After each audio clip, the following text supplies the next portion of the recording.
तेरे हैं कि मोहम्मद से वफातों में तो हम तेरे हैं ये जहाँ चीज़ है क्या अल्लाह पाक तेरे जिसके लिए महफिल कौनैन सजी है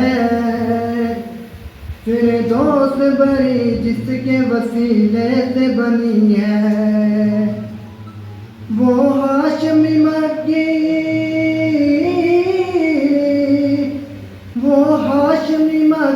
मदनी उरबी है वो मेरा नबी मेरा नबी मेरा नबी है वो मेरा नबी मेरा नबी मेरा नबी है वो मेरा नबी है।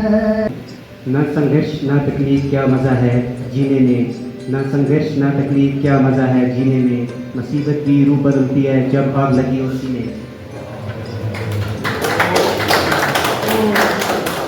ये फूल कोई मुझे विरासत में नहीं मिले किसी ने मेरा कांटू भरा बिस्तर नहीं देखा।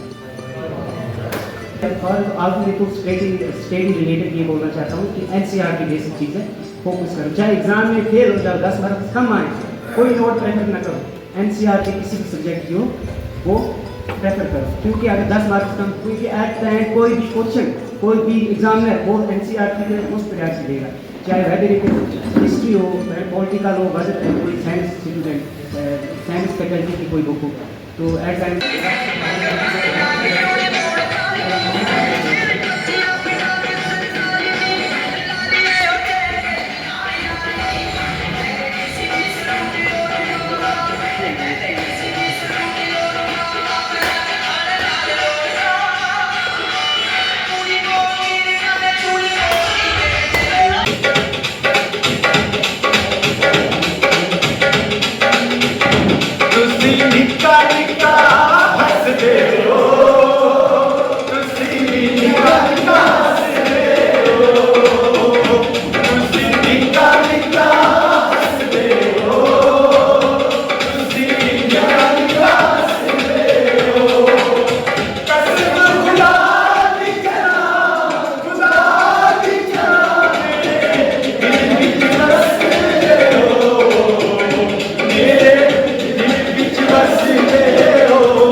पल दो पल का शायर हूँ पल दो पल मेरी जवानी है पल दो पल मेरी हस्ती है पल दो पल मेरी जवानी है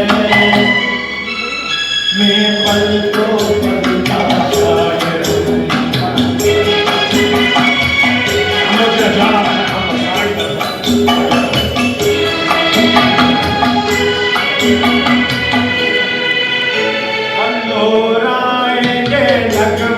की गिनती कलियां चुनने वाले।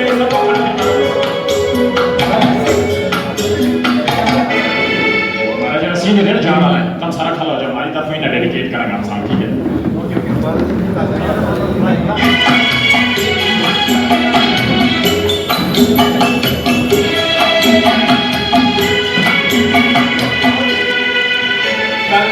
कल्लोराएंगे नगमों की गिनती कलियां चुनने वाले, मुझसे बेहतर कहने वाले, तुमसे बेहतर सुनने वाले। कल कोई मुझको याद करे, यूं कोई मुझको याद करे, मसरूफ ज़माना मेरे लिए क्यों वक्त अपना बर्बाद करे। मैं पल दो पल का शायर हूँ, पल दो पल मेरी कहानी है, पल दो पल मेरी कहानी है, पल दो पल मेरी हस्ती है, पल दो पल मेरी कहानी है। मैं पल दो पल का शायर हूँ, पल दो पल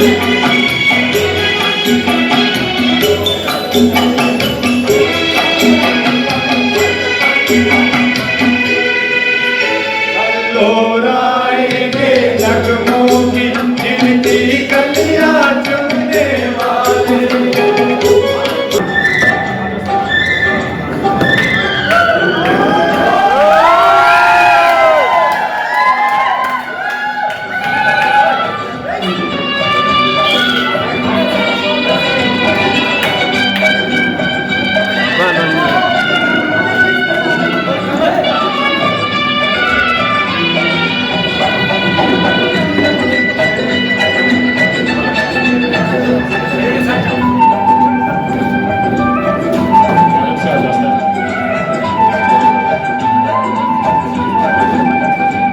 मेरी जिंदगी सवारी मुझको गले लगा के, बैठा दिया पलंग पे मुझे आग से उठा के।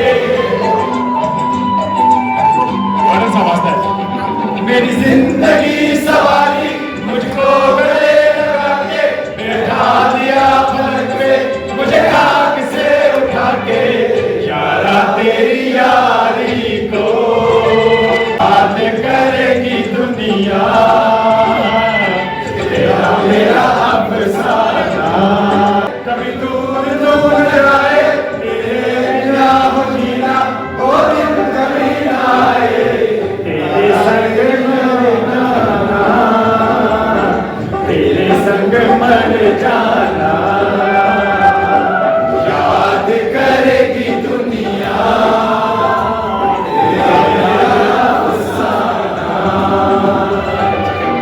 तेरे जैसा यार कहाँ, जैसा यार आना। याद करेगी दुनिया तेरा मेरा अफसाना।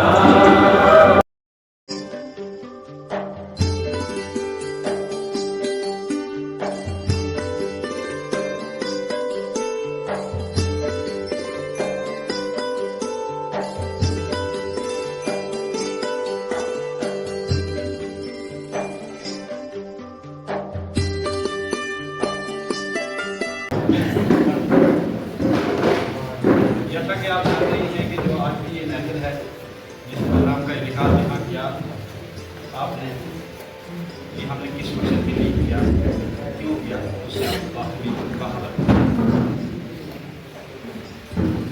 टाइम की नज़ाकत को समझते हुए मैं ज़्यादा कुछ नहीं कहूँगा, क्योंकि कहा जाता है उनको जिनको वो सोच वो समझ ना हो।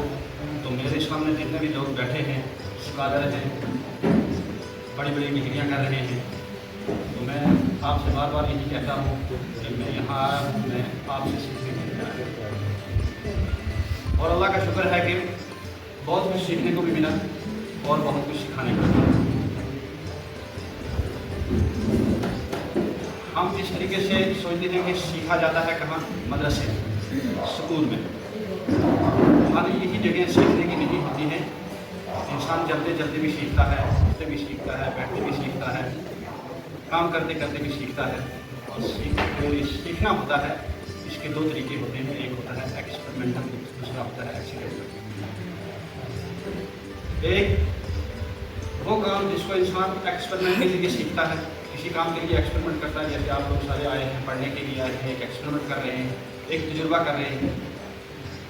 किसी का लॉ में चल रहा है, किसी का मेडिकल में चल रहा है, किसी का मुख्तलिफ फील्ड्स में चल रहा है, तो आप सीख के आए। बहुत सारे लोग हैं जिनकी ग्रेजुएशन कंप्लीट की। मैं उनसे ये रिक्वेस्ट करूंगा कि आप भी कॉम्पिटिटिव एग्जाम के लिए पढ़ो। अब जो एजुकेशन आज हम ले रहे हैं, मतलब हम सिंपल ग्रेजुएशन कर रहे हैं, आगे पीजी करेंगे, आगे एमफिल करेंगे, आगे पीएचडी करेंगे। आज के दौर में ये एजुकेशन फायदा देने वाली नहीं। आज के दौर में है प्रोफेशनल टेक्निकल एजुकेशन। आज टेक्निकल एजुकेशन का ज़माना है। आज टेक्निकल एजुकेशन की जरूरत है। हम सिर्फ की डिग्रियाँ लेके ये डिग्रियाँ हमारे किसी काम नहीं है। इन डिग्रियों के साथ साथ अब हमें टेक्निकल एजुकेशन के साथ साथ, ठीक है, हमारे घरों में, हमारे आस पड़ोस में, हमारे उनको भी हमें ये मैसेज देंगे कि आगे कैसे जाओ। प्रोफेशनल एजुकेशन का ज़्यादा फायदा है, ना कि सिंपल एजुकेशन। तो इसलिए मेरी आप सभी से यही गुजारिश रहेगी कि अपनी तालीम पे फोकस करो, अपनी तालीम को अच्छी तरीके से हासिल करो, जिससे आपका नाम भी रोशन हो, आपका माँ बाप का नाम रोशन हो, आपके उस्तादों का नाम रोशन हो, आपके इदारे का नाम रोशन हो। और जो लोग जाने वाले हैं, मैं उनसे यही कहता हूँ कि हमने अपने ओर से कोशिश की, लेकिन बंदा बशर ये गलती का पुतला है। फरिश्ते से गलती नहीं होती है, इंसान से गलती होती है। कभी आपसे ज्यादती नहीं होती, कभी उस तरीके से आपसे पेश ना आ सकती। गहराई समझता ही नहीं वो शख्स अल्फाज की गहराई को। मैंने हर वो लफ्ज़ कह दिया जिसमें मोहब्बत हो।